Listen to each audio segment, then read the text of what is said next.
Bom dia! São 9 horas e 30 minutos, tempo nublado na capital paulista. No momento, os termômetros marcam 18 graus. Veja agora os destaques do MAC Notícias.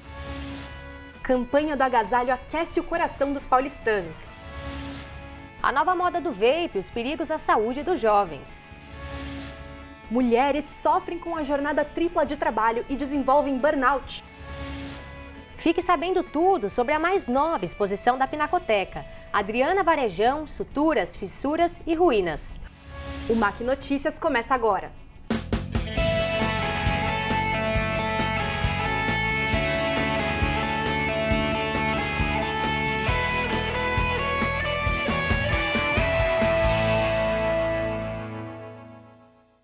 Bom dia! Estamos iniciando essa edição do MAC Notícias do dia 7 de junho. Eu sou a Beatriz Ferro. Bom dia, eu sou a Mariana Magalhães. Hoje também contamos com a presença do Pedro Rubner. Bom dia, Beatriz. Bom dia, Mariana. O programa de hoje está realmente muito bom. Isso mesmo, Pedro. Inclusive hoje comemoramos o Dia Nacional da Liberdade de Imprensa. A liberdade de imprensa e o direito da informação permite que os cidadãos possam ter acesso a diversas fontes de dados e que os jornalistas possam se expressar. Durante a ditadura militar no Brasil, nós jornalistas tivemos nossa liberdade censurada. Porém, a partir de 1978, com a redemocratização, recuperamos nossa autonomia.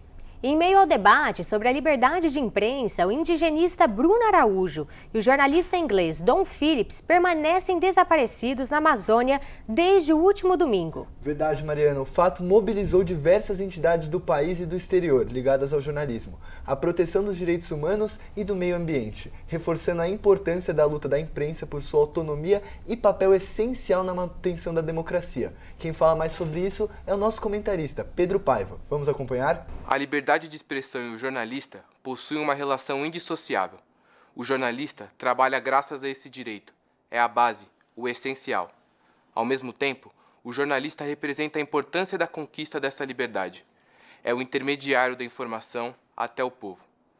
Este casamento também permite que os poderosos sejam incomodados, as injustiças escancaradas e o que já foi censurado seja exposto. Por outro lado, é importante sabermos até que ponto este argumento é válido. A liberdade acaba quando o próximo é ofendido, por meio da injúria, calúnia, difamação ou qualquer pensamento que exclui e discrimina pessoas. Mas quem não deve, não teme. Tem gravatado que corre quando vê o microfone na mão do repórter. Talvez seja por isso que os alvos sejam nós.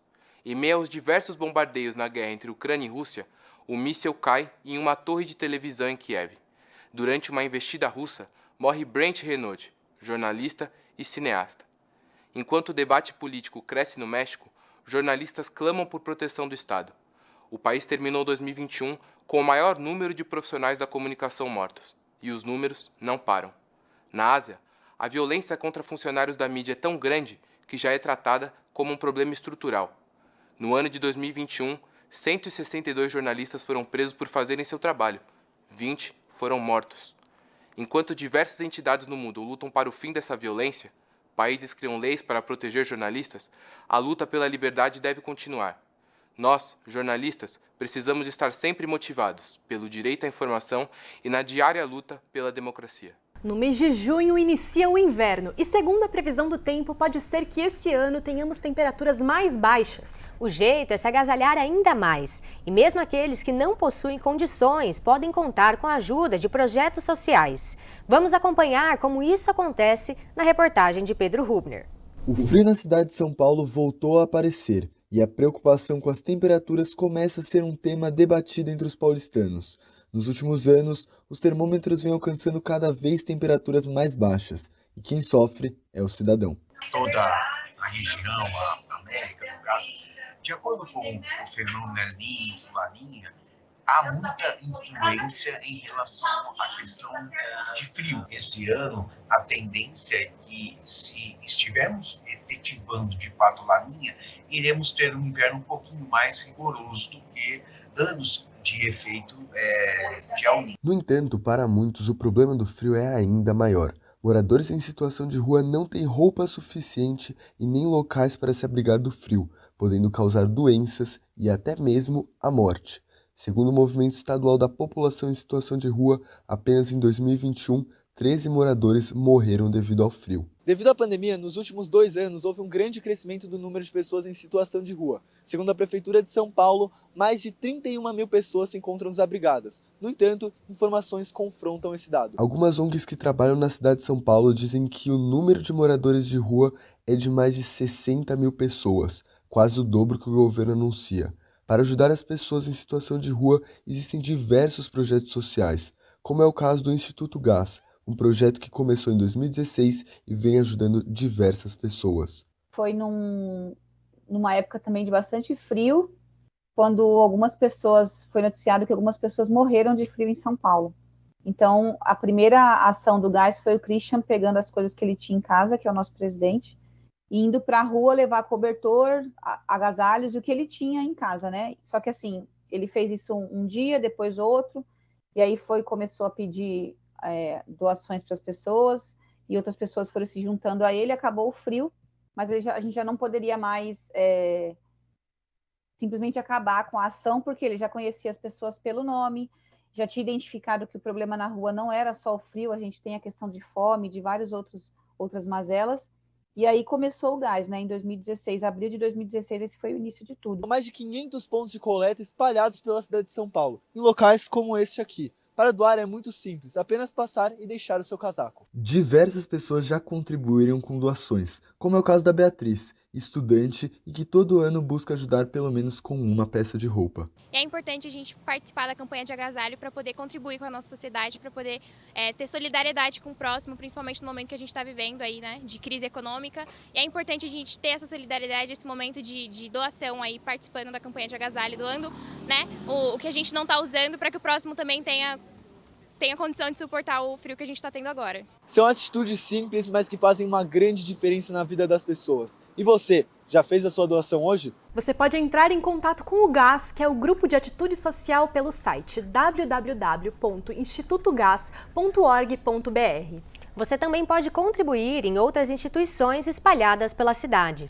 Isso mesmo, Mari. O projeto Entrega por São Paulo recebe doações na Vila Madalena, Pinheiros e Cerqueira César. Também é importante lembrar do papel da Prefeitura de São Paulo nessa época. Além dos albergues, moradores de rua também contam com serviços de apoio. Se você encontrar alguma pessoa em situação de vulnerabilidade social, ligue para o 156 e faça o seu relato. Conhecidos como pods ou vapes, os cigarros eletrônicos são dispositivos alternativos ao cigarro convencional. Por camuflarem o gosto forte do cigarro convencional, o vape vem sendo a principal escolha entre os jovens do mundo todo. Aqui no Brasil, a venda desses dispositivos é proibida, mas mesmo assim, muitos conseguem comprar facilmente.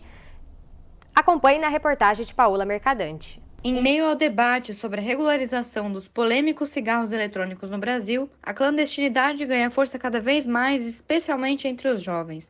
Diversas marcas entraram no mercado e buscam em suas redes sociais atingir o público-alvo.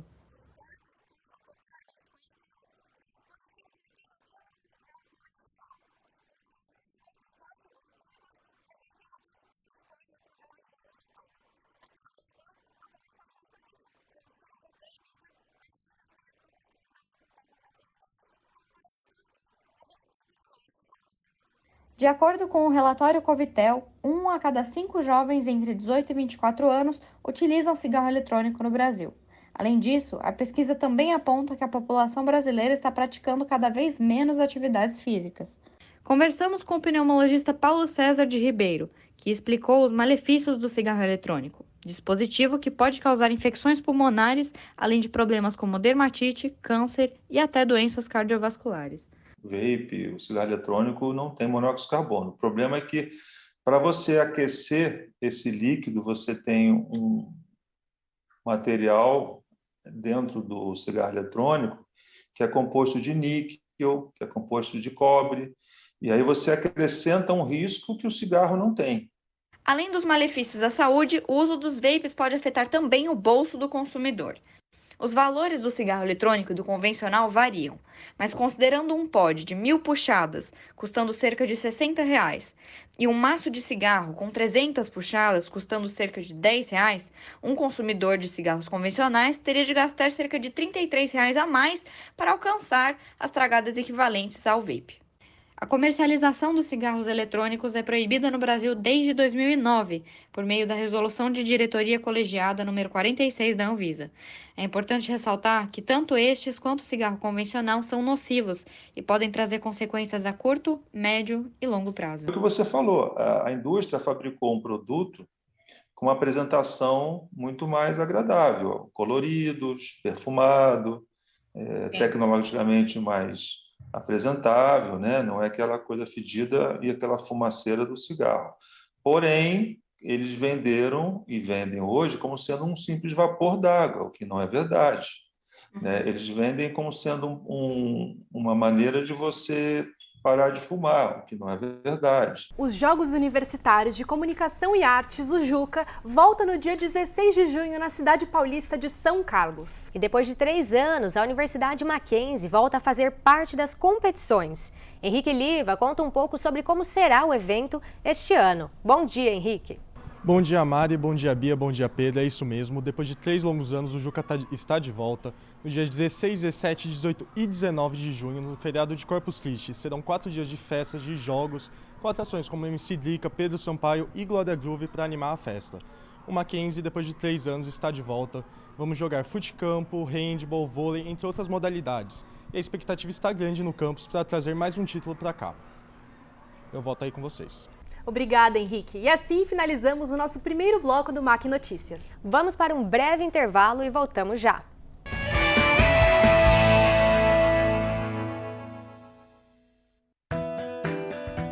Estudar é uma forma de ampliar horizontes. E no Mackenzie sempre é hora de aprender. Não importa se você é adulto, criança ou adolescente. Por aqui, você sempre encontra educação de qualidade. Do ensino infantil à pós-graduação. Descubra o que o Mackenzie pode oferecer. Acesse o nosso site. Mackenzie, cada vez mais perto de você.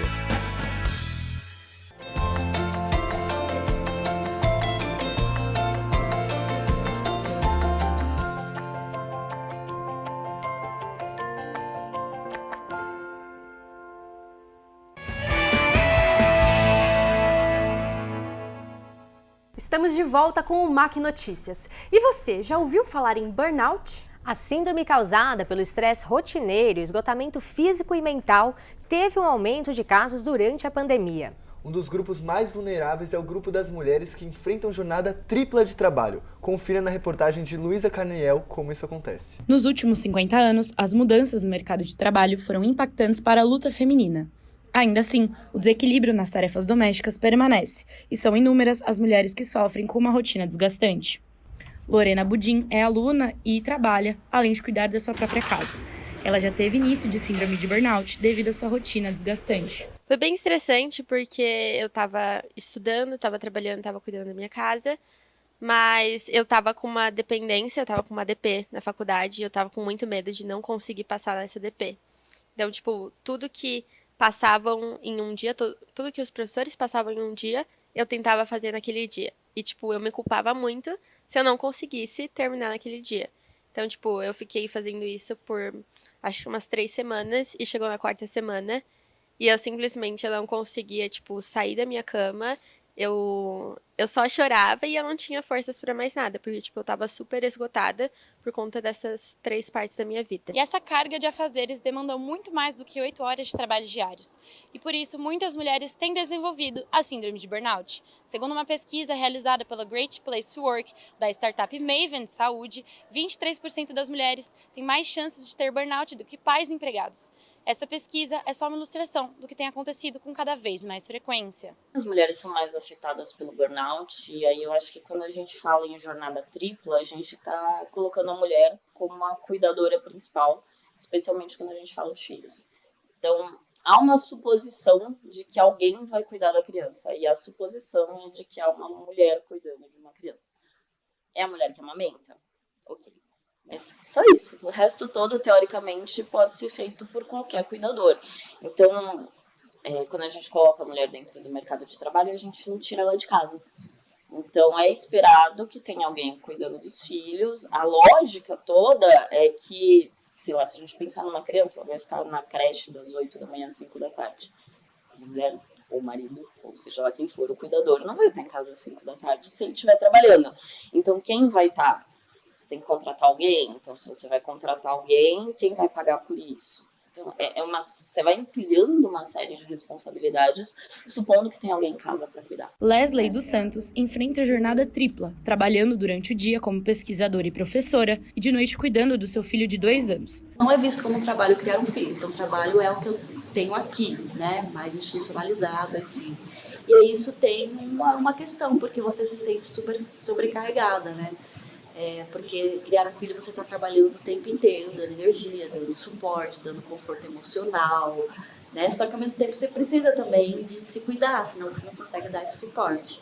E com essa jornada tripla você acaba acumulando essas funções e ficando mais emocionalmente desgastado, né? O que é um grande problema. E o entorno não ajuda nesse entendimento. As consequências é que as mulheres vão pensar a construção de uma família cada vez mais tarde. Quando a gente fala dessa coisa de maternidade real, na medida em que permite uma queixa, também dá uma certa angústia, dá um certo desespero. Então, há um afastamento disso.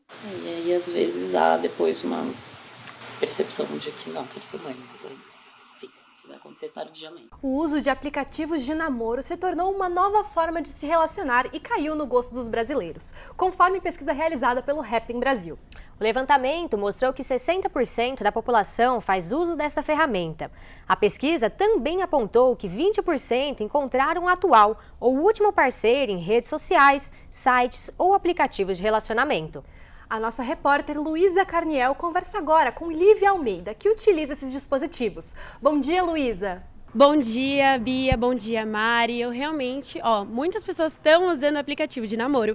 E hoje eu tô com a Lívia Almeida, também estudante de jornalismo, que faz uso desses aplicativos. Então, Lívia, conta pra gente, quanto tempo faz que você usa o aplicativo de namoro?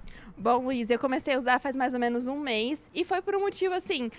Um dos programas da rádio aqui fizeram uma parceria com o aplicativo e eu resolvi participar para conhecer por causa do convite e foi praticamente isso. E aí, encontrou alguém interessante? Valeu a pena ter baixado? Olha, eu acho que eu ressignifiquei um pouco a função do aplicativo e eu acho que eu fiz mais amizades, conheci pessoas bacanas do que a procura de um relacionamento em si. E Dia dos Namorados chegando, vai ter um date especial? Já encontrou alguém ou vai ficar sozinha, tranquila?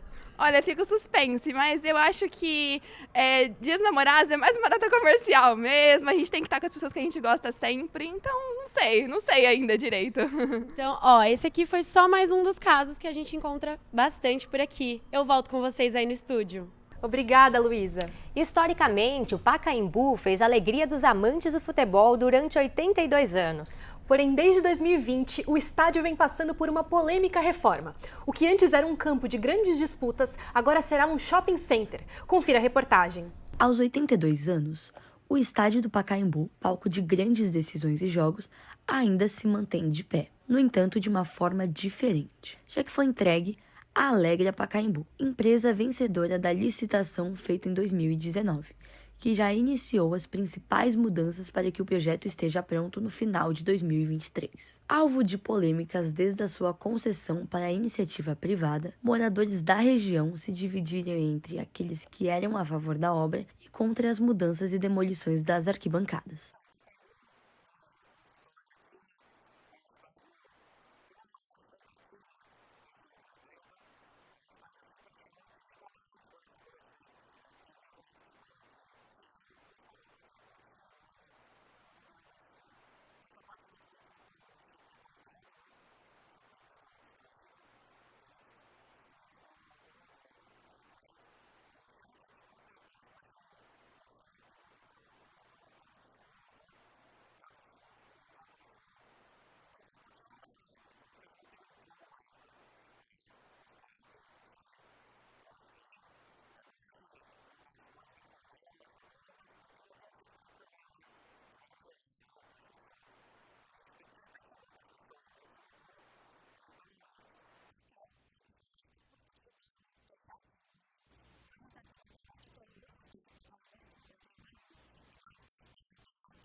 Com um projeto ambicioso, a Alegra Pacaembu planeja entregar até o final de 2023 um centro comercial onde antes ficava o famoso tobogã. No entanto, com a pandemia, a Alegra Pacaembu pediu junto à Prefeitura de São Paulo para que a Praça Charles Miller seja incluída no contrato de concessão para compensar os prejuízos causados pela pandemia, o que não agradou aos frequentadores do local.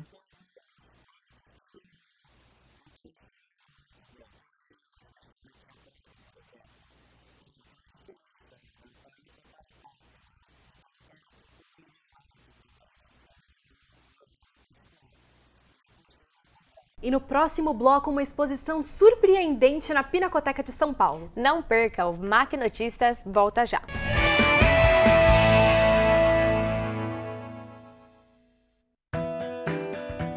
Estudar é uma forma de ampliar horizontes.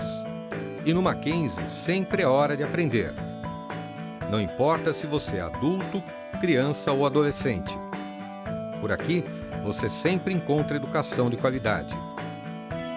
Do ensino infantil à pós-graduação. Descubra o que o Mackenzie pode oferecer. Acesse o nosso site. Mackenzie, cada vez mais perto de você.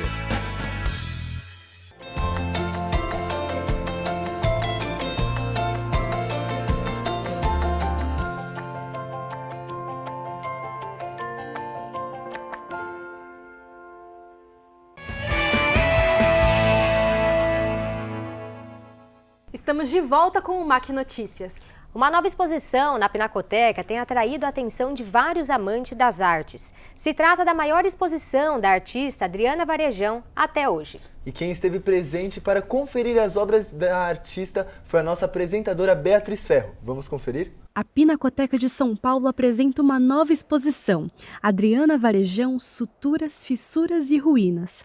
Pela primeira vez, mais de 60 obras produzidas desde o início da carreira da artista nos anos 80 estão reunidas na considerada maior exibição de Adriana até hoje. A artista plástica carioca explora em seus trabalhos a superfície da tela não apenas como um suporte, e sim como uma janela de experimentações da pintura tridimensional. Adriana Varejão é uma artista plástica contemporânea conhecida principalmente por obras viscerais e de forte apelo histórico. Atualmente é uma das artistas brasileiras de maior destaque na cena moderna, no Brasil e no exterior. Para a artista, a arte não é algo exclusivamente estético. É importante que a obra tenha algum sentido interno. Assim, nessa exibição, Adriana explorou temas como a colonização portuguesa e o papel da Igreja Católica. Então, a tela que é coberta, que pretende ser coberta com azulejo português, com uma certa abstração, um motivo floral, ela revela, rasga e mostra a carne e a violência por baixo. Então, acho que isso ela faz tanto nos trabalhos figurativos, quanto nos trabalhos que fazem o corte, a fissura. Então, são elementos muito fortes que falam exatamente dessas camadas que a gente não vê. E talvez precisam ser revelados e talvez precisam ser tratados, curados para seguir.